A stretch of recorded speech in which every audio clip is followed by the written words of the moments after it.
Today we are looking at an interesting true story of a woman who created the first female-only TV production company.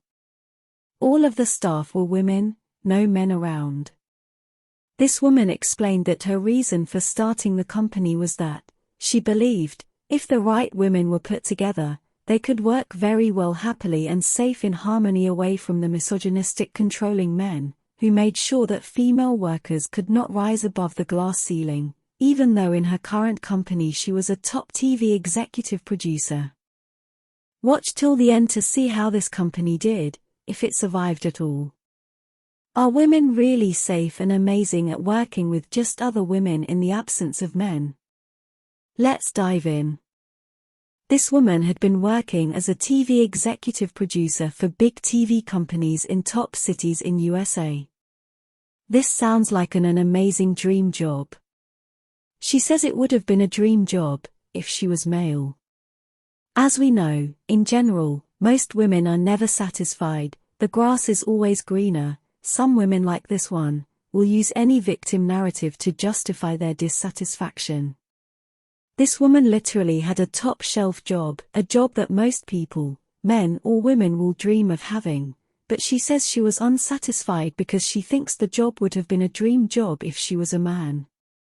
She explains that she had encountered working with some difficult women, but there was always a glass ceiling at work which women could not rise above, which was set by the sexist, misogynistic male bosses.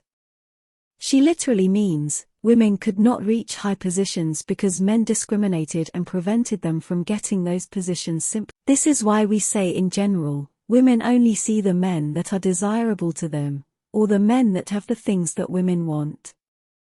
This woman was a top TV executive producer, and she was completely blind to all the men that worked under her.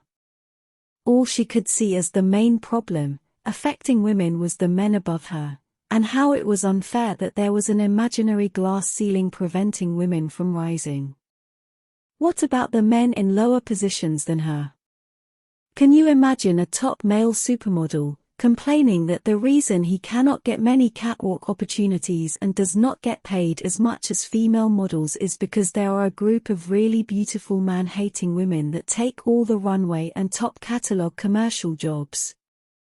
That man will be seen as a ridiculous idiot.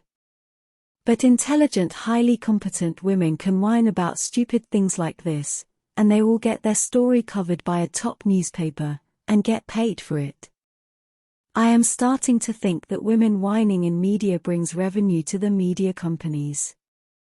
Anyway, let's continue. Doctors and lawyers make a lot of money and are very well respected. Why would some women in those positions be unhappy? It is because those jobs are stressful with long hours and usually leave people with little or no free time for their family or social life. This tells us that money and power alone does not make women happy. In general, what brings women happiness and contentment over time is finding a man that they can respect and submit to as early as possible and following his guidance. Also having a family with their husband and looking after that family. This is the only solution that has stood the test of time. Women who follow this lifestyle are usually more happy and content. When women are single for too long, they just end up having lots of sexual encounters, heartbreaks. Most do well in their jobs. But single women also report taking the highest rates of antidepressants. Every day on TikTok, we can always see countless videos of single 40-something-year-old women complaining about men preying after younger women. This is simply because these men are no longer attracted to them. There are also countless videos of women who divorced their husbands, complaining about how hard their life is after divorce. This is because they were unsatisfied in their family and gave it all up. Now they are even worse because they do not have the community and family they used to have when they were married. Why do we not see such videos of men complaining about women? It is because men can generally get along just fine on their own. Women, on the other hand, need some form of community of their own to be happy. This is why most of these 40-something-year-old women, who break their homes through divorce, only find out that their husband is doing much better than them. Their husbands usually go on to date a younger, prettier woman. They on the other hand start getting depressed after a marathon of flings and cougar lifestyle, then they run to TikTok. Let's continue the story. This woman eventually left her job, remortgaged her house, got a bank loan and started an all-female TV production company. She eventually created what she had been dreaming for years. A TV production company with 100% female employees, working with each other, away from misogynistic sexist males. She truly believed that, despite the fact that most of her encounters with women in school and at workplaces had been negative, if she chose the right women, this company will be a happy female utopia, where every woman works and thrives safely, in harmony with each other, without the barriers they would normally face if they were working with men. While running her new company, she soon started to see that the female co-workers first formed two groups, the group of the women who had worked together before in her old company, and the group of the women who came up with most of the good ideas. The division between the women only got worse, where some will be invited for drinks, and others will not be invited. Often during colleague dinner outings, the divide in the groups was so bad that some female colleagues will only sit next to particular female colleagues. Some would even talk about which person would be polite and civil to whom in the other groups. When it came to fashion, all the women were in competition with each other. Women would make catty comments about each other, sly comments behind each other's backs, about who was overdressed, who had too much makeup, who had bad makeup or fake tan, etc. Women would call each other prostitutes behind each other's backs, etc. This woman was looking to create the most harmonious TV company in the world where women could be safe around each other, away from males. It would seem like she had been hit by a giant dose of reality about natural female behavior. But she was optimistic and still thought it could work, so she tried harder.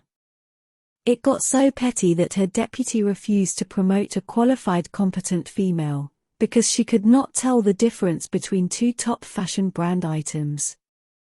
She explained that the office became more competitive than a Miss World contest with mud wrestling.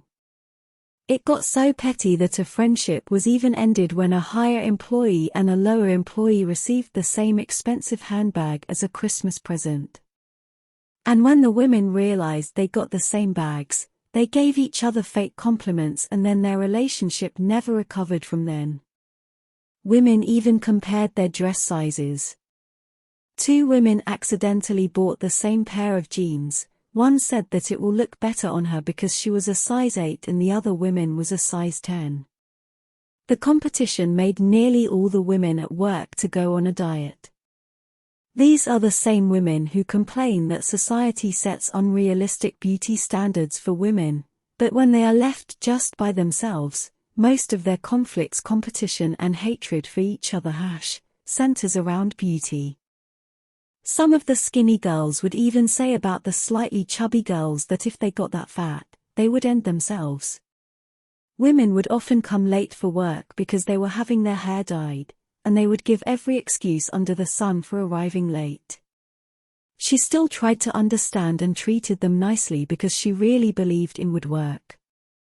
She now says if she had been tougher on the women, the company will be more successful. She tried to win contracts, but back at the office, work was not the focus, as they would talk more about shopping, boyfriends, and diets, etc. Only 6 months after the company opened, she was forced to cancel an important meeting and return to the office because two girls had a disagreement in the office over one girl's laptop, so she had to come and try to fix the problem instead of handling business. The office manager had refused to get involved and get seen as the bad person. She says it was very tough to work in a women-only environment. The women were unable to stick to their job roles. The office manager was scared to keep the employees in line because they might bitch about her if she did. Can you imagine an office manager who is scared to get employees in line? That is why men say, women's greatest fear is being judged by other women. It did not take long and the arguments became a daily occurrence, which will normally start with snide comments between two women and then other would join in, then emotions would grow and soon it will be screaming and swearing and insults and someone will end up crying. Then the friends of the crying woman will follow to console her in the toilet. This would leave one group of ladies in the office bitching and doing no work and another group in the toilet also bitching venomously and doing zero work. She tried so hard to get women to get along with each other at work that she even wrote a book on how to be nice to each other which advised about treating everyone equally. Women feminists are always complaining and protesting that men do not treat them equally. This is a true story that shows that women are the captains of inequality. Women do not treat each other equally in the absence of men. The book also advised taking messages the right way whether it came from a senior or a junior. The book also stated that there should be no more criticizing or whispering in the office. The women read it and said it was nice, but it made zero difference on how they acted. Even writing a conduct book did not help. At this point we can confidently say, all they needed was the guidance of men. Men have always said what women say and what they do are two completely different things, you can see here. Most of the women were aggressive and defensive and had lots of insecurities. One of the women Goodbye, even Heath. said You will she not just be could missed. not bear Depends to when you be in spend the all your same money on room and purses, I breathe the guess. same air as Well, another employee. you'd better go. Seriously. The biggest problem in the office was hormones. When one woman started having IVF, she would often unleash a series of monster rages in the office without any warning and without any apology. This tells us that means that most of the women were past their prime years, and were now having fertility issues to the point where they could not get pregnant naturally. They have to be spending tons of money to get what they could have got for free and in their younger years. Someone was always in their time of the month, which involved switching to bad moods which triggered others in the team, leading to even more arguments. Hormones became an excuse for poor behavior, had bad temper and absence from work. When one woman split up with her boyfriend, she would absent from work and inform the boss that she must be understanding and sensitive to her during this period, and the tears would usually go on in the office for about a week. Women with high sexual appetite will usually be very unapologetic in the language in the office, when narrating the stories of the marathon of various partners that ran through them. This often interfered with work. Overall, the company did very well. Despite all the problems and flaws, they secured some big contracts. This is most likely because their main selling point was the first all-female TV production company. The company was in operation in the mid-2000s. This was the height of feminism. Which means any company that refused to work with them will be refusing to support the equal rights and equal opportunity movement for women. Let's continue. Two of the employees persistently went after the director of another company, even though they knew he was living with his long-term girlfriend. He eventually dumped his girlfriend and started dating one of the girls. Men usually say, women do not like most single men, women only like the men which other women want, or have. The company did very well in the first year. They generated about £500,000 in revenue. This could have meant big profits, but the money got eaten away by high salaries, accounting errors, etc. By the end of the second year, she was trying so hard to save the company that she sold her cars, but the company eventually went bankrupt. She has said that she feels bad, admitting that the stereotype about women are all true. If she was to start a company again, she will definitely employ men.